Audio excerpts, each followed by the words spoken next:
Good morning 11th class. I am Deepak sir, your physics faculty. और आज हम लोग स्टार्ट करने जा रहे हैं आपका न्यू सेशन का पहला चैप्टर फिजिकल वर्ल्ड। ठीक है, this is the first chapter. उससे पहले मैं आपको फिजिक्स के बारे में कुछ बता दूं। जितना भी हम लोग नेचर के बारे में स्टडी करते हैं, उसके लॉस के बारे में, उसके रूल्स के बारे में जो स्टडी करते हैं, वो विदाउट फिजिक्स पॉसिबल नहीं है।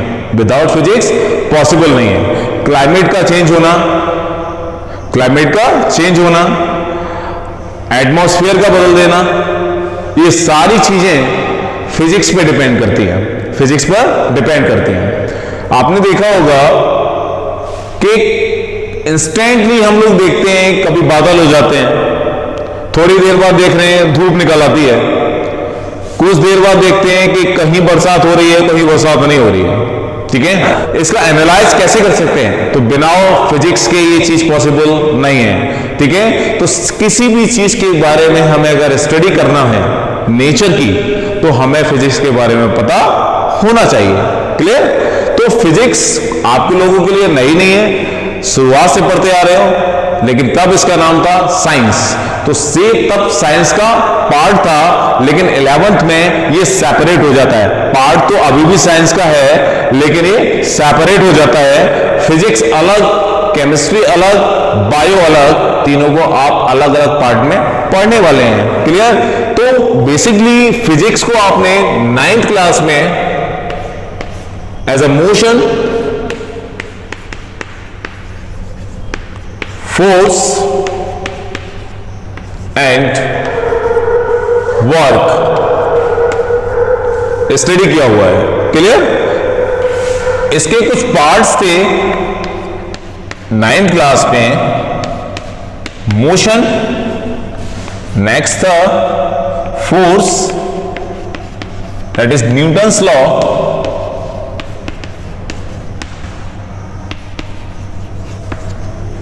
नेक्स्ट ग्रेविटेशनल या gravitation,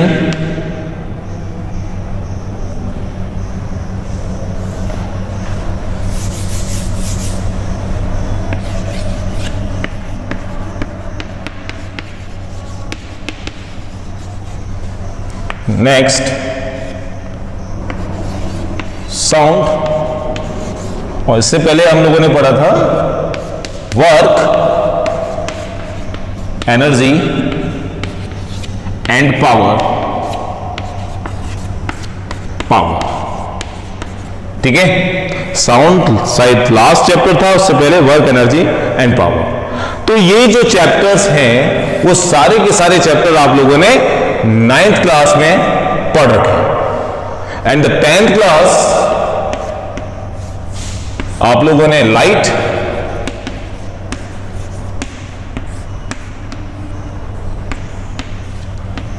human I and third electricity, and the fourth one magnetism, इसका दूसरा नाम है magnetic effect of electric current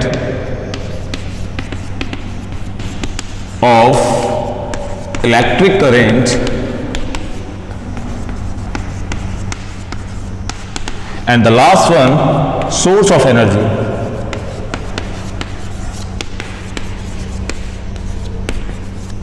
source of energy. Clear?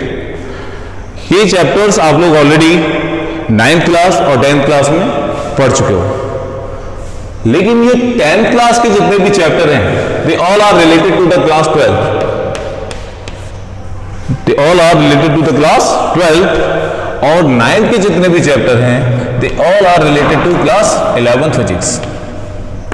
यानी कि सारे चैप्टर्स को आपको एनालाइज करना है 11th क्लास में।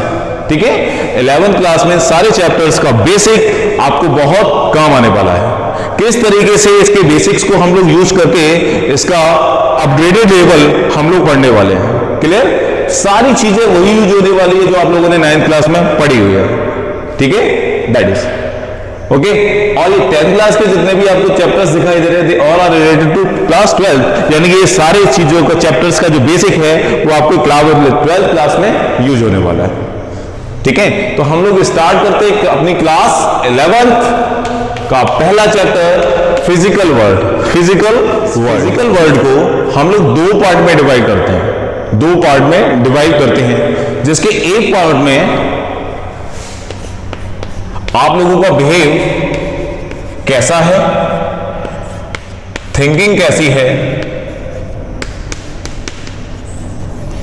आपका सेंस ऑफ ह्यूमर कैसा है,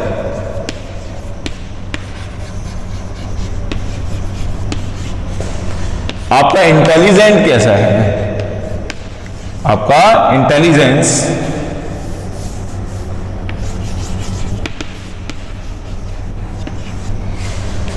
ये सारी चीजें आती हैं इनसाइड वर्ल्ड में।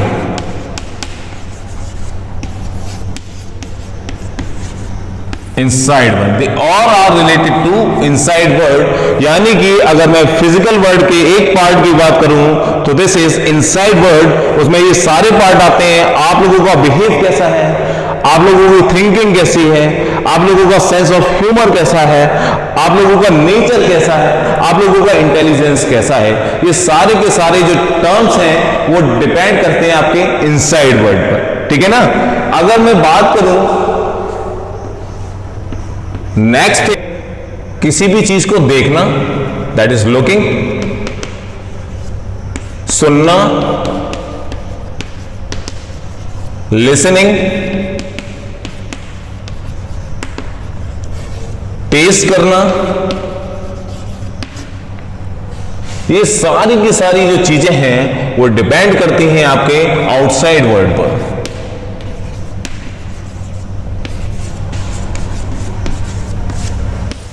क्लियर, आउटसाइड वर्ल्ड पर। तो ये चीज बिहेव, सोचना, दैट इज थिंकिंग, आपका सेंस ऑफ ह्यूमर, आपका इंटेलिजेंस, आपका culture, they all are related to the inside world. वहीं अगर मैं आपकी लुकिंग, हियरिंग, लिसनिंग, किसी भी चीज को टेस्ट करना, they all are related to the outside world. Okay, so in physical world they are divided into the two part. The first part inside world and the next part which is outside world. Clear? तो ये दोनों जो part आपको दिखाई दे रहे हैं they all are related to the physical world. Clear? अब हम लोग बात करते हैं inside world and outside world के जितने भी पार्ट हम लोगों ने यूज किए हैं उसको हम लोग आगे किस तरीके से अपनी लाइफ में अपने नेचर के साथ किस तरीके से यूज करते हैं। बच्चों आप लोगों ने देखा होगा हम लोग रहना पसंद करते हैं अपनी सोसाइटी के हिसाब से, तो उसके हिसाब से हमें किस चीज को किस तरीके से देखना है, किस तरीके से सुनना है, किस तरीके से रहना है, पहनना, खाना, ये सारी चीज आपकी सोसाइटी पे डिपेंड करती है कि हमारी सोसाइटी कैसी है, उस हिसाब से हम लोग अपने आप को मेंटेन करना चाहते हैं। वो सारी की सारी जो दुनिया है वो आपकी आउटसाइड वर्ल्ड है। ठीक है, और अगर मैं इनसाइड की बात करूं तो जिस दुनिया में आप रहना पसंद करेंगे, जिस सोसाइटी में आप रहना पसंद करेंगे, उससे पहले आपको देखना पड़ेगा आपका बिहेव कैसा है, आपकी सोच कैसी है, आपका सेंस ऑफ ह्यूमर कैसा है, आपका इंटेलिजेंस कैसा है, आपका कल्चर कैसा है, आप किस कल्चर से आए हुए हैं। बात समझ में आ गई ना। तो the two terms inside world, outside world, यही बताते हैं हम लोगों की आगे की लाइफ किस तरीके से चलनी है। हमने नेचर के रूल्स को समझना है, उसके लॉज को समझना है, तो इन दोनों पार्ट को भी हमें समझना पड़ेगा, तभी हम लोग अक्सर जिस नेचर में रहना चाह रहे हैं उसमें एग्जिस्ट करेंगे। क्लियर हो गया। अब बात आती है कि फिजिकल वर्ल्ड क्या होता है। फिजिकल वर्ल्ड क्या होता है, ये तो हमने समझ लिया कि फिजिकल वर्ल्ड के दो पार्ट होते हैं, inside world and outside world. Inside world and outside world, लेकिन एग्जैक्टली फिजिकल वर्ल्ड होता क्या है। तो फिजिकल वर्ल्ड होता है we can sense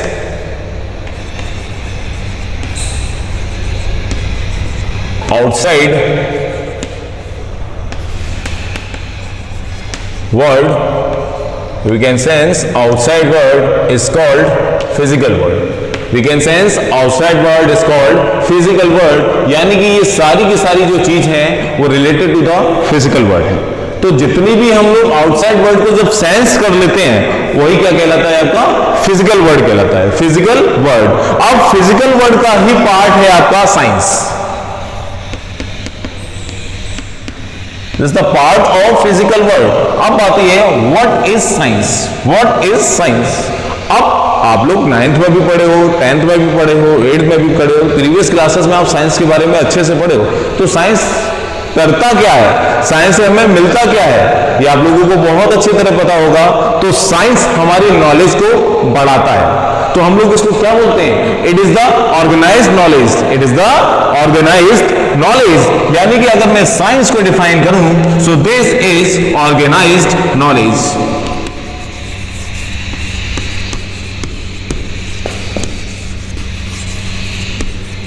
organised knowledge में हम लोगों को कैसे पता चलेगी आपकी ये नॉलेज ऑर्गेनाइज है। देखिए कभी भी हम लोग किसी भी टॉपिक को या किसी भी सब्जेक्ट को जब पढ़ना स्टार्ट करते हैं, लाइक मैथमेटिक्स, तो मैथमेटिक्स तब आएगी जब आपको उसके सारे इंट्रोडक्शन पता होगा, और उसके ऑपरेशंस पता होंगे, कैसे काउंटिंग करना ये पता होगा, उसकी इक्वेशंस पता होंगी। सबसे पहले अगर मैं इसको एक लेवल में लगाऊं तो सबसे पहले आपको काउंटिंग आनी चाहिए, सबसे पहले काउंटिंग आनी चाहिए। और स्टार्टिंग में हम लोगों को काउंटिंग ही सिखाई जाती है जब हम लोग प्ले फर्स्ट एलकेजी यूकेजी में पढ़ते हैं, दैट इज काउंटिंग।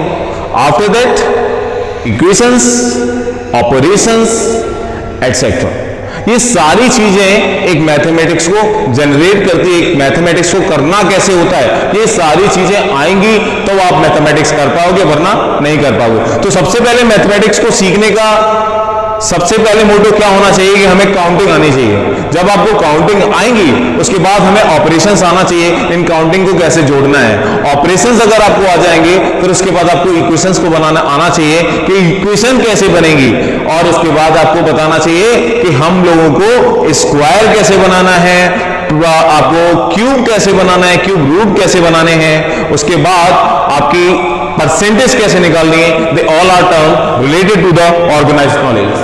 तो organised knowledge, what is organised knowledge, organised knowledge is science. तो साइंस को ही हम लोग क्या कहते हैं, ऑर्गेनाइज्ड नॉलेज। तो मैंने अगर एक एग्जांपल की बात करूं तो आप लोग देखते हैं कि घर में हम लोग पानी पिलाते हैं। मान के चलिए हमने एक बकेट पानी पिला दिया, जैसे ही हम लोगों ने एक बकेट पानी पिलाया तो हम लोग देखते हैं पानी रुका हुआ है, पानी रुका हुआ है। अब अगर पानी रुका हुआ है तो बच्चों अब ऐसा तो नहीं है कि घर में पानी रुक जाना चाहिए, पानी का तो एक स्लोप देना चाहिए। स्लोप वो मैथमेटिक्स से पता चलेगा। अब स्लोप के लिए हमें सोचना पड़ेगा कि इस पानी को किसी आउटसोर्स से कैसे बजाए कि ये पानी सारा निकल के बाहर चला जाए। तो उसके लिए हम लोग क्या करते हैं, घर में एक ऐसा स्लोप बनाते हैं पूरे घर का कि पानी का जो स्लो हो जाए, पानी का जो स्लोप हो जाए, यानी कि पानी जो फ्लो करे वो बाहर की तरफ फ्लो कर जाए, बाहर की तरफ फ्लो कर जाए। ऐसे ही जो रूफ हम लोग बनाते हैं, छत देखा होगा आपने, बरसात में पानी भर जाता है, तो भरेगा कब, जब उसके पास कोई स्लोप नहीं होगा, उसके पास कोई भी स्लोप नहीं होगा।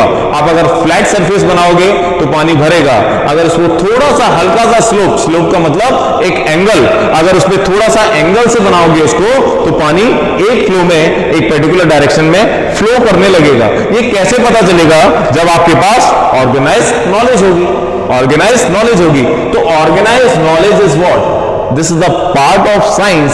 तो साइंस हमें क्या देता है, ऑर्गेनाइज्ड नॉलेज, यानी कि बढ़ती हुई नॉलेज। किसी भी टॉपिक के बारे में आपकी जो नॉलेज है अगर गेन करेगी, that is the meaning of science.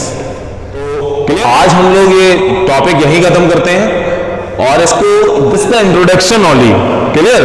अभी इस इंट्रोडक्शन को और भी ब्रीफली पढ़ने वाले हैं हम लोग मंडे से, क्लियर। और स्टूडेंट्स आप लोग याद रखिएगा कि आप लोगों की प्रोजेक्ट फाइल स्कूल में आ चुकी है, आप वहां से कलेक्ट कर लीजिएगा और आप उस प्रोजेक्ट में आपके 4 टॉपिक्स दे रहे होंगे, आपको कोई भी एक चूज करना है और उसके बारे में ब्रीफली लिखना है अपनी प्रोजेक्ट फाइल में, क्लियर हो गया।